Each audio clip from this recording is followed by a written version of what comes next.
The first ever 12-team college football playoff is now down to its final two. 8th-ranked Ohio State set to face off against number 7 Notre Dame for the national title Monday, January 20th.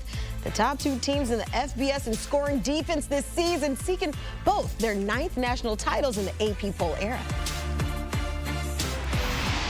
And we're now joined by CBS Sports football analyst Emory Hunt. And Emory, I hate to ever admit that you are right, and you know this, but I fortunately this time don't have to yet, because back before the playoffs started, you did have Notre Dame as your pick to win the Natty. And while we still have a few days to determine if you were on par or not, let's talk about their path to the title game.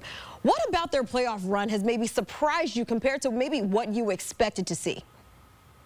How they have won some of these games, Kiana, and it's crazy because you expect them to win a certain way, and when they win a different way, it's like, wow, I ain't expecting to try to pull this one out of their hats, right? And I think that's the biggest thing that surprised me most about Notre Dame. I know their defense was going to be good. I know their run game was excellent, but watching how Riley Leonard has taken a step forward and playing great situational football, completing passes that were there for him to complete, not really being dynamic in the passing game, but doing what he has to do to keep his team on the field and keep that offense on the field, completing passes on third downs when they need to have it type situations. All of those things have really surprised me about this Notre Dame team, despite every step of the way losing another key piece to their football team versus the defensive tackle. Now it's their starting left tackle, and we'll see what happens in this game against Ohio State. Well, as for their opponent, the Buckeyes have won 3 straight college football playoff games by double digits. Those against Tennessee, Oregon, and then Texas. And this is a team that's clearly playing to their ceiling. But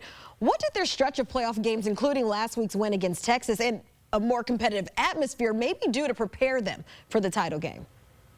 You know, sometimes a loss really helps you out. And we talked about this the last couple of playoff games, how that loss against Michigan really kind of woke this team up and kind of shook them straight, because we've seen them just blow out Tennessee, and we saw them really take it to Texas from start to finish. And when you're playing like that, and by the way, they also blew out Oregon. So when you're playing that type of football with this type of roster, based off how you lost the last season of the last game of the regular season to your rival, it makes them look like, man, they needed that in order to get this.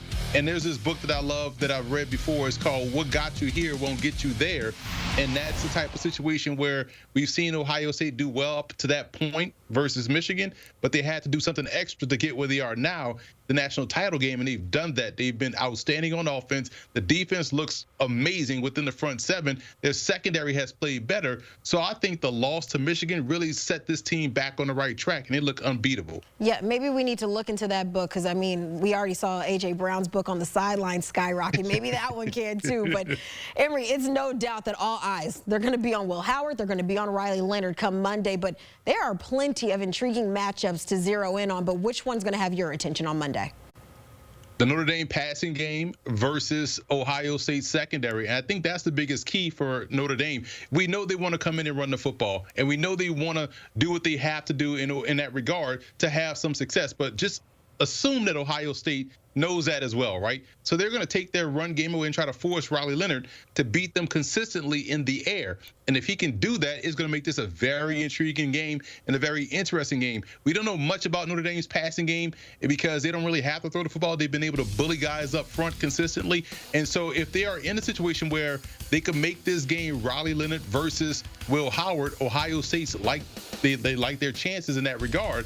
But for Riley Leonard, here's an opportunity to continue to elevate your stock and like, hey, yeah, I've been running the football a lot in these playoff games, but I can also throw this thing around the yard too. And this is the opportunity for him to show that, because they're going to get some advantageous looks and try to dare him to make plays in the passing game. If he can do that, Notre Dame has a really legit chance to win this national title. Okay, well, Ryan Day with the chance to, like you mentioned, win his first national championship as a head coach after that impressive postseason run that we've been watching. But meanwhile, Marcus Freeman heading into the title game, leading the Irish to the nation's longest winning streak. But big question is, which coach do you give the edge to? I feel like it's even. I know that's a cop-out answer, Kiana, but I feel like it is an even matchup for different reasons.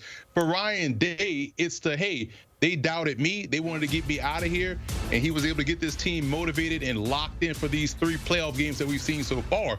So his motivation and ability to get the most out of his players right now in this significant high-pressure, high-stakes moment has been outstanding. For Marcus Freeman, it's been the adjustments. They call it the middle 8, right? The last 4 minutes of the first half, the first 4 minutes of the second half, and we've seen him lock in with defense and special teams. A lot of the explosive they've created has been on defense and special teams that got them the win against Georgia. We've seen them do a great job with that against Indiana and also with Penn State. So his ability to really adjust within the game, if things are working or not working, he can tap into something else or something extra to get his team over the finish line. So both guys, I think, makes this such an intriguing matchup because there's really even in terms of what they bring from a coaching perspective. It's a fair stance, so I won't give you a hard time about that cop-out answer. But, Emory, where we stand, Buckeyes laying 8.5 with a total of 46 and a hook. We already know which way you're leaning heading into Monday's game because you stated that before the playoffs even started. But that's if you're still standing on business. But let's say if you didn't have any futures bets and you're betting on this game from a blank slate, how would you bet it Monday night? Well, here's the thing. When you have a winner-take-all situation, high-stakes game, you know, no one expects us to be here. No one expects us to really win this game. All of that favors the underdog, right? And right now, Notre Dame is the underdog at plus 8.5. I will take them plus the points here to keep it close because you're going to see the kitchen sink in the first half for Notre Dame. They're going to come out maybe aggressive on offense, aggressive on defense. We know we're going to see some unique tricks on special teams as well. If they can get this to halftime under single digits, under a touchdown, now you're in for a fight on the back end. I think we'll see this one look a lot like that Penn State game for Notre Dame against Ohio State. We'll see this would be sort of a tug of war. I feel like Ohio State is going to come out and try to go for the jugular early, and that's going to get them in trouble because now they're going to be in a rock fight with Notre Dame. This one's going to go under the total, but definitely under 8.5 points. We may be coming down to a 17-13 game, a one-possession game, and who has the ball last could win it. Yeah, and it's going to be really important for the Fighting Irish. I know they want to focus on scoring, but also finding ways defensively to slow down Ryan Day's guys. You said if it's a blank slate, you're rolling with Notre Dame and the points, but now I just got to ask real brief, you standing on business, you rolling with Notre Dame? I am standing off business. I'd like Ohio State to win that one. But for the sake of being right, I hope Notre Dame wins because I like being right more than I like, you know. We know. Yeah, exactly. We know. You know. We know. We know. Emory Hunt, as always, we appreciate you stopping by, and we'll see Monday how that pick plays out. The Fighting Irish have won and covered 11 straight games. A win on Monday would be the third largest upset in a national championship game since 1998. Notre Dame is seeking their first title since 1988. The Buckeyes, who are on this list courtesy of their 2002 BCS win over Miami, seeking their 9th championship in program history and second in the CFP era.